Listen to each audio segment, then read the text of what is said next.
Hey everyone, welcome to the Horror Show. I'm Cecil, Laird. Derk, Harron. Producer Dave. Fuego here. That's right, we got a boys 4-way review going on tonight, guys. We are going to be reviewing a movie about 4 days early. Its official release date is this Friday. We got to see it Monday as we record this, and this is going to be our second Monday episode, even though if you're watching it on the East Coast, technically it's going to be after midnight, but... So what? Who cares? Exactly. We are going to be talking about the movie Unsane, which drives me batty because it's not grammatically correct. But anyway, we're going to do this as we do our usual horror reviews, you guys. We're going to talk about our overall thoughts, talk about story, talk about acting, talk about effects, all that good stuff in turn. So let's do the overall thoughts. I will start off as usual saying, not as usual saying, but I will start off as usual, saying that if this movie had continued on the course it was headed about 30 to 35 minutes in, I was on course to hate this fucking movie. Because this was, like, what I realized when watching the first half hour was, okay, I hate bunker movies and I hate wrongful imprisonment movies.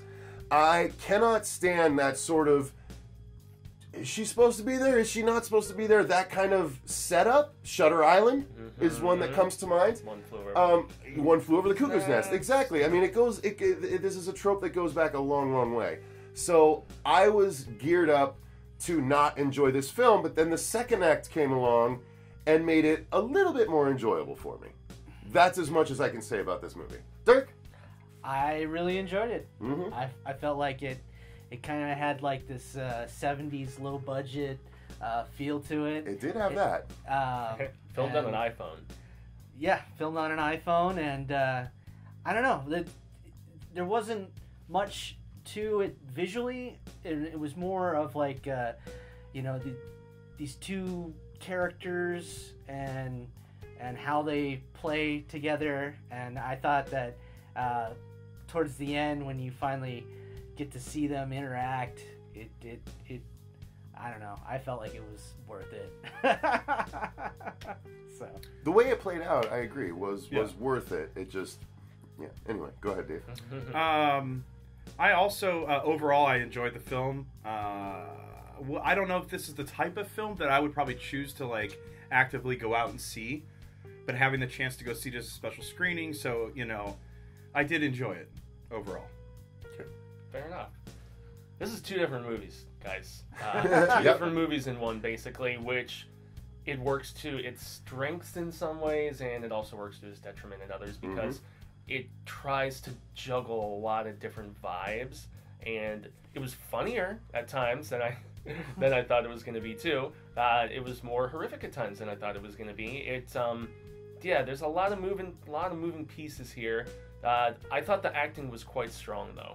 And that was one thing that really helped save it with a lot of tropes I'd seen before. But overall, I did like this movie. I did. Cool. Fair enough. Okay. We'll get to everything in turn. So the story. I have a really good summation. Read the terms and conditions before you sign something. It's the whole fucking story. Yeah, read the small print. Literally, don't sign something, especially after talking to a psychiatrist. That's not a summation, but okay. Fuego, you want to go ahead and go through the story on this one just briefly? Well, there's a great South Park episode where, if I remember, Kyle doesn't read the fine print. iTunes, yeah. No, but go ahead, Fuego. Tell the story of the movie. Spoiling anything, sorry. So, essentially, there is this woman experiencing some major PTSD from a stalker that she had, and a 2+ year fiasco of blocking and court-ordered... moved 500 miles away. Yeah, exactly. She sees him in every guy that she tries to date. They do set it up right from the beginning, Yeah, and this is all within the first couple of minutes. So she decides that she needs to go and seek some professional help, and she sits down and has... Right, which is what you're supposed to do. Yeah, it is. Right? I'm not saying that's bad, but you might need to be a little bit more selective of where you go for this.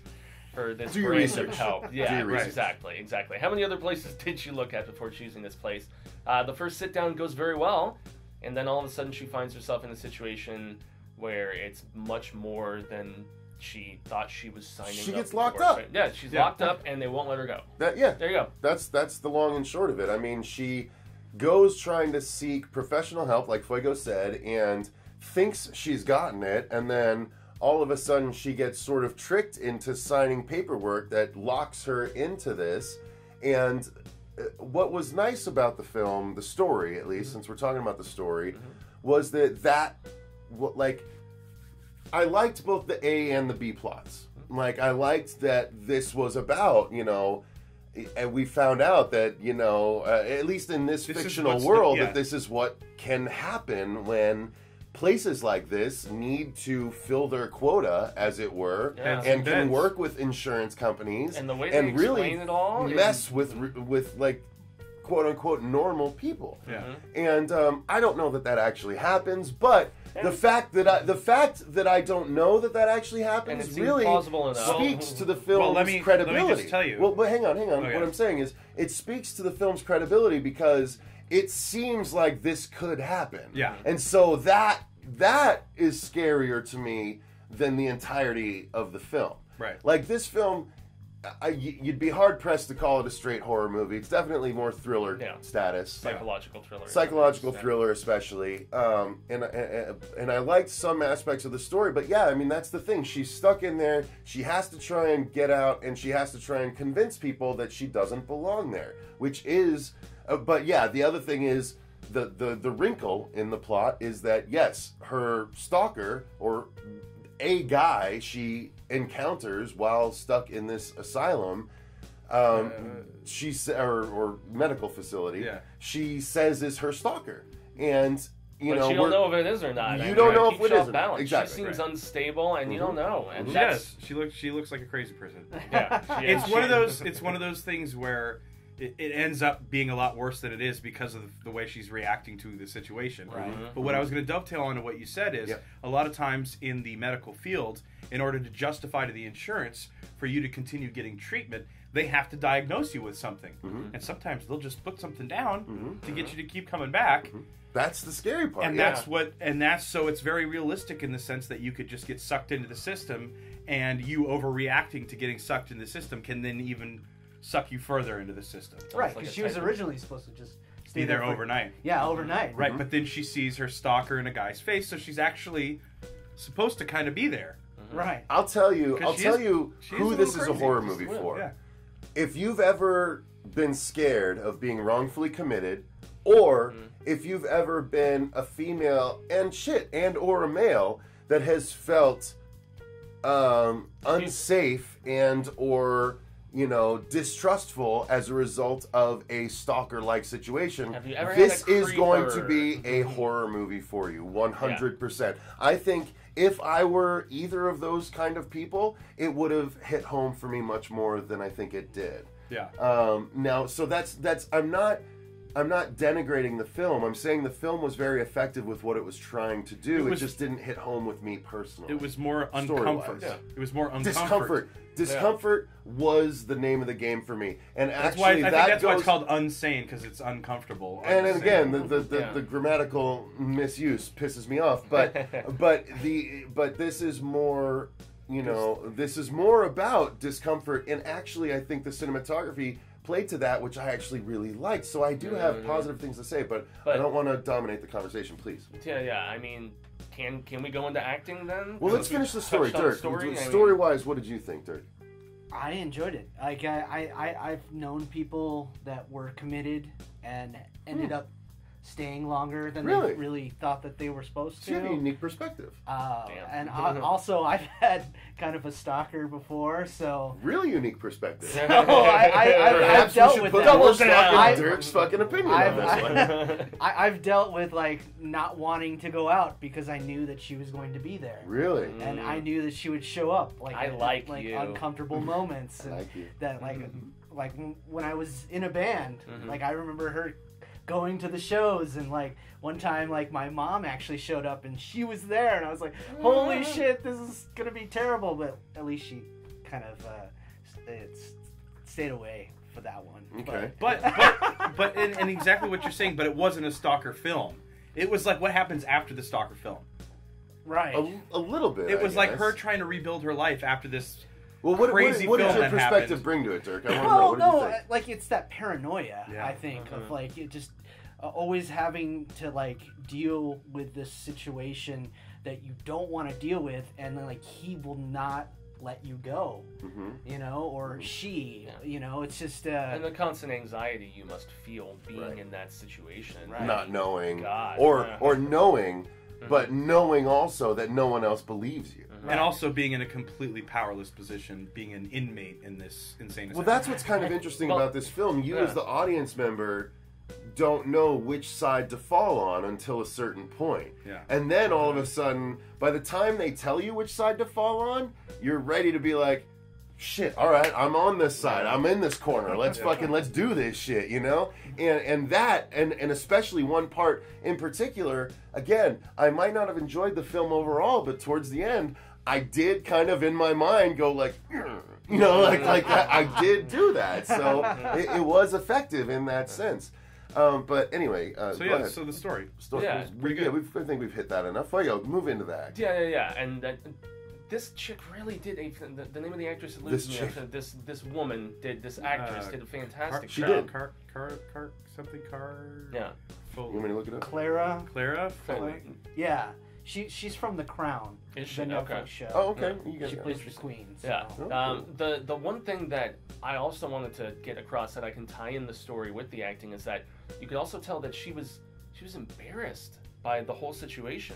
I mean, she didn't even tell her mom about the stalker or anything. You know, she was trying to keep it under wraps because maybe in those situations you feel like you had something to do with it. I think you that almost happens. feel a little bit of guilt, like you did something. You know, you attracted them by false, you know, I don't know, false signals or whatever. And I've unfortunately been in that situation with women before, where I'm just being candid and chatty through social media about horror or whatever, and you know, it can turn into something more, and you don't want to hurt somebody's feelings or anything. No, I think that's something that women deal with on a regular basis, and from sort of taking the feminist point of view, it's something they deal with on a daily basis almost, because anything you say in front of the wrong guy can be misconstrued into, you know, something that wasn't meant. And fucking this was an example of that, because this poor girl literally was just doing her job and a guy sort of took it the wrong way and it spun and spun and spun. Well, and I was going to say, I thought it was more clever writing, the idea that you, as an audience, we didn't know, well, why had she never told her mom about this stalker? Well, maybe the stalker wasn't really real. Because there was, you know, again, they never. And you have to watch them to find out. Don't know if who he to is or believe. not. We're not giving away things either way. Like it was sort of a tightrope walk. This movie. Yeah, but you know, especially her performance, her chemistry with somebody in the asylum of sorts. You know, Jay Farrow was amazing. Yeah. Is that the SNL name of the alum? actor? Yeah, dude, he was awesome. He was very believable. Their chemistry was good. You can't really talk much else about it. They're really the main characters in a lot of ways. There was Juno Temple too. Was she the dreadlocks girl? Yeah. Okay. What is she from? She's been in quite a few things. Like I know she was the in Sin name, City 2. She was okay. She looked so familiar. I just couldn't think of what I'd seen her in. Here's the thing about what I'll say about the acting is, unfortunately, every single person in this film filled a trope for me. I don't think there was anyone that was so unique a character that was like, I've never seen this before. I think every single fucking person we've seen a spin on that type of character before. All of the minor so it wasn't. Yeah, no, I mean even the main character, like and what happens even later. Like we've seen spins on every character in this movie. So that to me was a little underwhelming. Well, but yet her performance was what saved it for me. Was the fact that I felt her tension and her terror and the hopeless feeling of being trapped there with her. She imparted that oh so well. And then when she started to get a little bit, you know, fucking in the face about it, I thought that's where I started to like her. Yeah. Okay. When she started to, because up until until then, not just it was backs, the typical, you know, victim thing the whole time. But then when that part turned and she started to be like, you know, getting in the face, you know, or whatever, you know, confronting certain things. I think being just smarter and more wily about things and more calculated and just because she stands up for herself Yeah, she was a throughout fighter. the entirety, but Here's the she thing, just yeah, gets a little more sly about it. I as think things once the go on. reveal happens in the second act, I Mhm. think everything was too by the numbers after that. I think the movie got predictable once they I feel like it revealed was everything. by the numbers in both of the movies that were this True. movie. True. You know, I Okay, mean, fair enough. I Yeah, did pretty much feel That's like true. there Two was movies, a yeah, you're right. couple things in the third act which I was just like, I didn't exactly expect that to pan out like that. Mhm. But There's only since one thing that surprised me, but it was the Yeah. biggest thing, so that's good. Interesting. Okay, but yeah, I was impressed by the performances, even if maybe some of the, especially the minor characters, and a lot of the orderlies and help were all just kind of hollow. And, I gotta be honest. I think he got real orderlies and real people who had worked in him. I mean, You think so? yeah, I think that's what it was, No, because they they were were so not Hollywood looking. They didn't. No, I'm serious, because you'll see character actors and they still look good, and these people looked like just regular people, not. Well, that goes You know to what I mean? casting. Yeah. So well, and it gives a genuine aspect to it, obviously. they You know, obviously it's a little shot bit more inside a real. real facility. So in a working facility by the looks of it, Or at 'cause least they one were- floor of a facility. Yeah. So, I mean, I think it's very well possible that they just got people who worked there. Because, I mean, it was a super low budget. I think you were telling me. Yeah, it was $1.2 million. I love that that's considered super low budget. Well, it's Well, for a Steven technically- Soderbergh movie, a very That was a very, Soderbergh movie? Yeah. Steven Soderbergh. Whoa. Yeah. That's why Matt Damon's in it. Right. I was They're wondering where Spoiler! that shit came They're from. That came Spoiler! out of nowhere. Yeah, And I'm like, spoiler. whoa, He has cameo out of nowhere. Yeah, Like, he has a cameo. who knows who? Like, Yeah. this is What- definitely and a who you know since we spoiled it- situation. Since we already spoiled it, what It's a great not- cameo it is, because It was it's great. overwhelming. Right, his whole character and the information he's giving That's her a very is good point. overwhelming. That It's is a like very suddenly you're good shocked point. by this guy being in the film, Right. and he just doesn't stop. He's like, For this is- us, it's so- because we're so like, oh my blunt. god, it's Matt Damon. Yeah. But for her, it's like it's just too much for different Yeah. reasons. That's a very good Just observation. being so Steven blunt about Soderbergh is a good everything, just filmmaker. Boom, boom, boom. I mean, sexualizing Well, videotape. I think I like we side got one or effects. I two like too many Contagion. Ocean's movies, but okay. Yeah, but those were, yeah. you know, those are his payday monies. You know, Right. it's like Yeah. how you That's do now- the that's Hollywood how he's movie able and to then make you this do the movie art now. That's picture true. and do That's that. true. That's Yeah. true. They're like, we give you $150 million for Ocean's 11. I'll give you $1 million for Yeah. this one. You know. The Informant too, with Right. Matt Damon. Yeah, I like that. I like that. movie. Silly. I- Yeah. yeah, well, it was silly, but it was Girlfriend supposed to be. Experiment Yeah, was yeah. pretty good with Sasha, whatever her name is, Barra Cohen. Yeah. Sasha Grey. I liked Contagion about just Contagion the was really good. fear Oh, yeah, that's aspect okay. and everything. Yeah. Well, let's So stick he with this does. one. Like I said, he crafted a really well story. The acting was really well. There weren't that many special effects, but the ones that were there were flawless. Like you couldn't tell that it was a special effect. I kind of liked what they did camera-wise, And and, that's a I good know segue. exactly what they She did. was going with- on her thing. Yeah, that with was a pill. yeah. Yeah, well, I know exactly what Yeah. they did. They literally strapped the camera here, and then they strapped the camera here, and had her play the same scene out twice, and they just literally overlaid them both. And I'm like, that's cool. Like I'm like, It was a bit jarring. Here's That was the a thing. very jarring scene. I want to segue. That I want to scene was segue into awesome. the cinematography. I Because want to too. We've it mentioned was enough shot. about It was shot on an iPhone, like you said, but it felt pan and scan, and I think honestly, as much as I wasn't a huge fan of the film, I think the cinematography worked for the movie very well. It worked very well because it story-wise. made you feel off kilter the whole time. It's a lot of mother shots, Kind a of. lot of shots like up close Yeah. of her while Getting she's shit. like going through shit and stuff Yeah. like that. Like there's a lot of that in here, But but I thought it was very effective in getting across the atmosphere and the distrust of even the angles that you're looking at. what I felt was a totally different approach that they did, especially early on in the film, is they did all these faraway shots of her, like almost like they were shot through trees in the distance, like it was a stalker filming Mm-hmm. Yeah. her. Yeah, and yeah. those scenes were incredibly effective for me, like she was being watched, the way that they were shooting it, and I thought that was really, really smart choices. I don't know if that was, Only in Soderbergh choice or- retrospect am I seeing that. I didn't Yeah. even think about that. That was what I was Yeah. thinking Just the now. whole time I was seeing those parts. Huh. I was like, Yeah. oh shit, there's someone just watching her in the bushes, like from 20 yards away. And then the closer it gets to the end, it's more close-ups and Super stuff. intimate. And then you Yeah. really feel the isolation Mhm. of the asylum, and you feel like you're right there with her. So. Well, and honestly, the cinematography for me felt a little bit like what you said earlier with this 70s vibe, where everything's on lockdown tripods for the most part. I would say 90% of the shots are these lockdown tripod shots, and it gives a very static feel. Pan, it's like you said, pan and scan. I don't think there was pan and scan. I think it was shot square. It was shot square. Yeah, so that's what I meant. So by when you're used to that Warner Brothers haircut, where the frame stops at the top of a person's forehead, and now you have like 2 feet extra above room. it. Yeah. It does feel a little bit jarring, but it harkens back to the 70s when that was part of. Yep. So I think that's how. I think that was a really good observation you made, and I'm like, oh yeah, that's where that was kind of. There's connected. a lot about this film that makes it. I think this film is more of a filmmaker's success than it was a story success. Yeah. That's all he's been doing. That's weird. Like I walked out of the theater going After like, his Fuego and Derk are gonna love this. Dave's gonna probably be a little bit closer to me on this. I didn't think I liked it that much, but honestly, the filmmaker in me is like, I everything I liked about this movie is the filmmaking aspects of this movie. Totally. The acting and the story are things I felt like I've seen numerous times before, but that's fine. Like if I'm happy and like seeing like, ooh, the filmmaking is what's standing out. That doesn't happen to me that often. Yeah. So that in itself is an achievement that I can laud, whereas you guys might like other aspects. That's the stuff I liked about this film. Well, I think that was the biggest strength. That's what uplifted this and made me forgive some of the tropes and made me just, I don't know.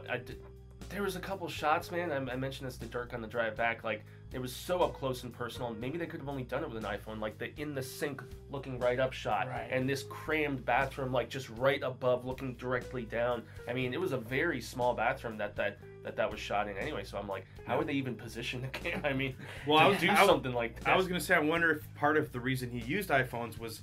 He's like, okay, I want to make a low-budget film that I can really move. Right. So with an iPhone, you can really move it. It'd be like you take a Stickum and you stick it on the wall, and you'd be like, okay, now you're going to do this close-up right against the wall. Yeah. Right. And I don't need to knock a wall down. I don't need to relight it. I did feel like there was a lot of those shots. Yeah. So I think that was really effective use of that medium. Definitely. And especially with some of the moving shots, because you really could. I mean, a little lightweight camera can really move around fast like a GoPro rather than a big Panasonic. I was listening to an interview with the director and actually the stalker character. Oh, okay. And what they said was that they got to shoot this really quick as well. And they said that that was one thing that they got to take advantage of, was that we didn't have to focus on lighting a scene or figuring out where we're going to put this huge camera and everything, and it was just like once we were ready to shoot, we got to play around and we got to do several takes. Once one of the iPhones would be full, and then just bring in the next iPhone.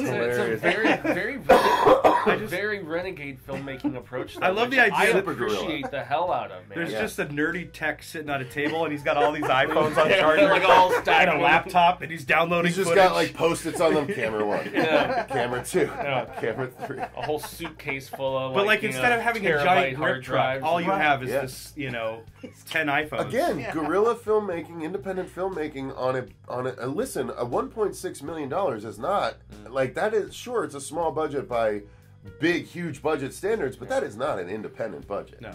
Well, yeah, it is. But I mean, yes, anything and no, under $2 million is considered a micro budget film.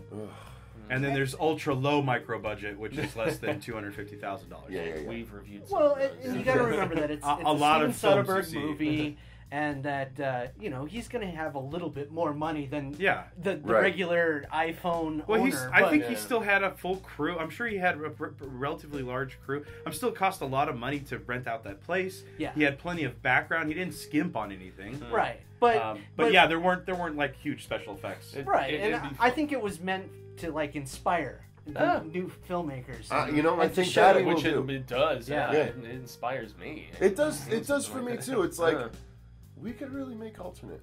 Yeah. We really could. Well, I it's don't know not that we would it's need not the any- first iPhone film. No.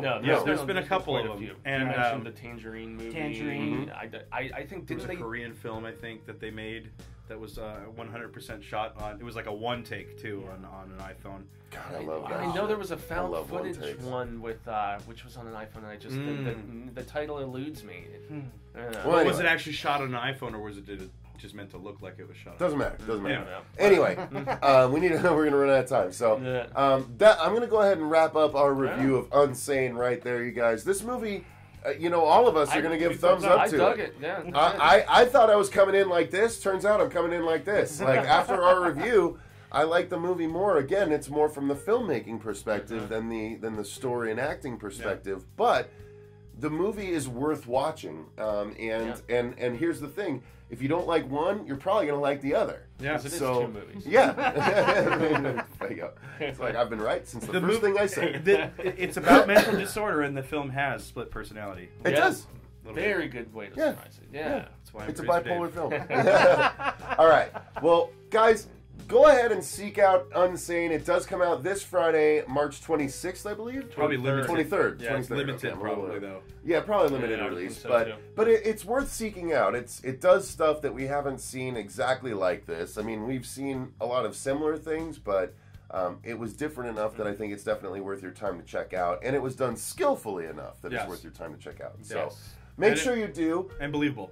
Yeah, Yeah. absolutely. Yeah. If you do check it out, come on back and let us know in the comments down below what you thought of that movie. I think it's going to be worth your time. Thanks very much for watching, though, and thank you, Derk, for coming on back. It's been a little bit since we've had you, so we glad want to have more you back. Derk. More Exactly. Derk. More Derk. I did hand him a comic that was sent by a viewer, so Derk will be back to do a comics review very soon. So thank you guys very much. Until next time, I've been Cecil Laird. Derk Harron. Producer Dave. Rest is Jaime Fuego. And remember, Stay stay scared.